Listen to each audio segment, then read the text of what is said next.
Hi, everybody. This is the Baseball Hut, the amazing, spectacular, terrific, the great one, the People's Champion. Your host, the Hut. Welcome back to the Baseball Hut 2. Hopefully, you like this video. Hit that subscribe button.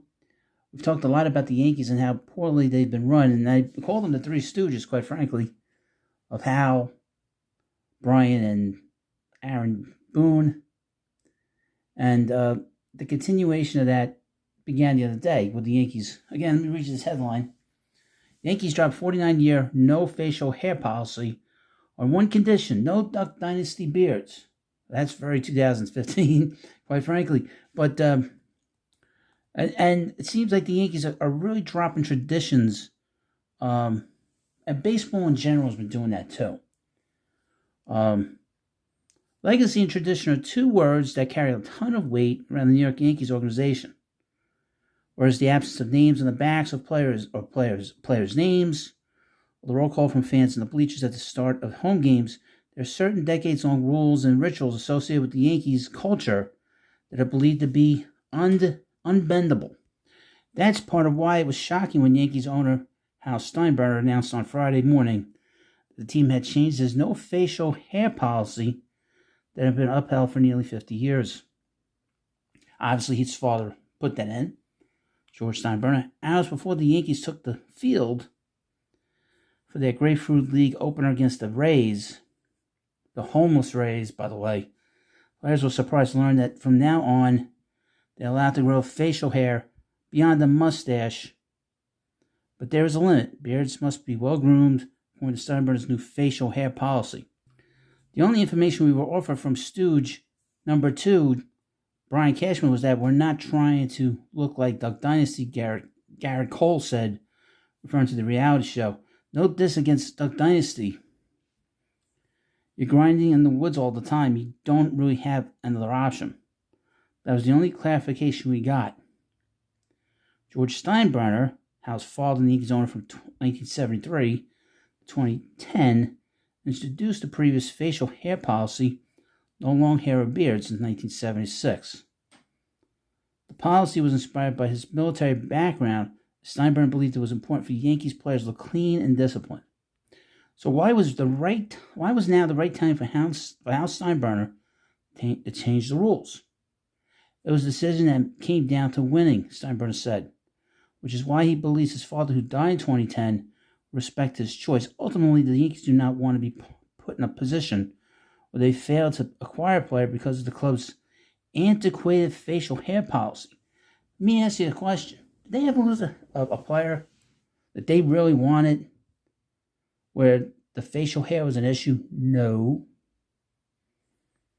Quote, I don't like addressing hypotheticals, but I'm going to break my own rule today, because this was part of my thought process and a part of the decision that I made.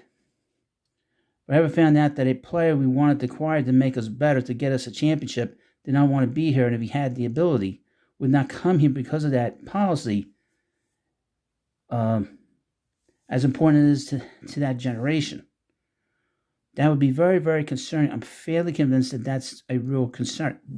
All of a sudden, for 50 years, it wasn't a concern.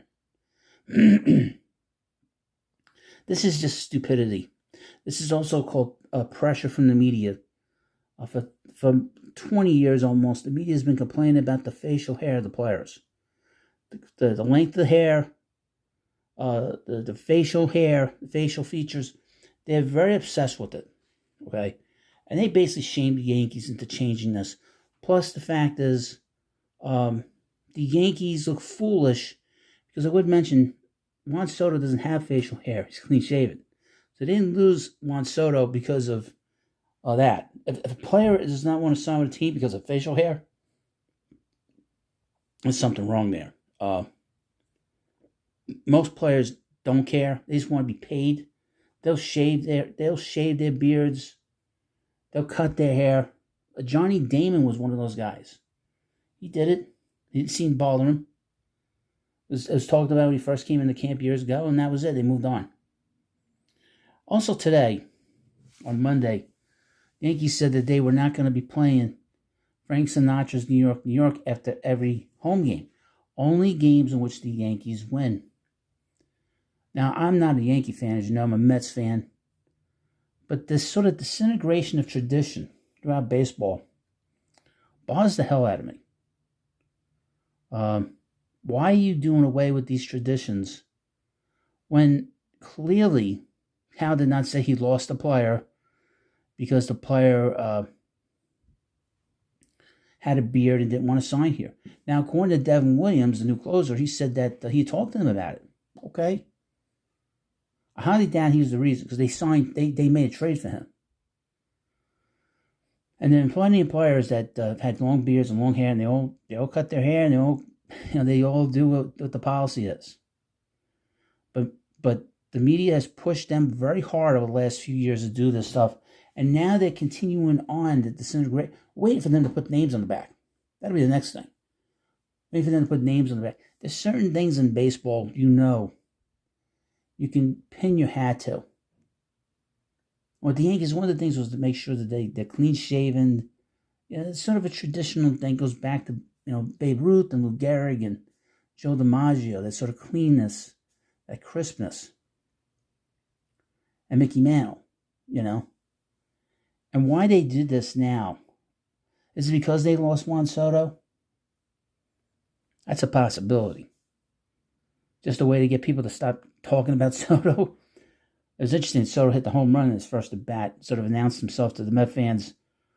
His first at bat on Saturday, but he did that with the Yankees last year. But the point being is that the Yankees shouldn't be changing who they are. Just like you've seen with the game, it's changing, and the more we move on, it's going to be less and less recognizable. I hope that doesn't happen. I would mention this as an aside. Major League Baseball has a close relationship with Nike. And Nike is anti-American, anti-tradition, because they have such a close relationship with communist China. So just keep that in mind. That's probably sort of on the side being pushed on due ownership. But you let me know what you think about this video. And of course, I'm a Met fan, by the way. Not happy with this.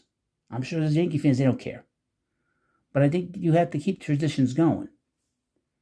Just for that. Because right now it's just a fad. The long hair is a fad. The beard's a fad right now with men. And that's going to change. So that's why you keep tradition. Keep it rolling. You have something in line for 50 years, why change it? Or even make an adjustment to it. Well, thank you for watching this video. Please subscribe to Baseball Hut 2.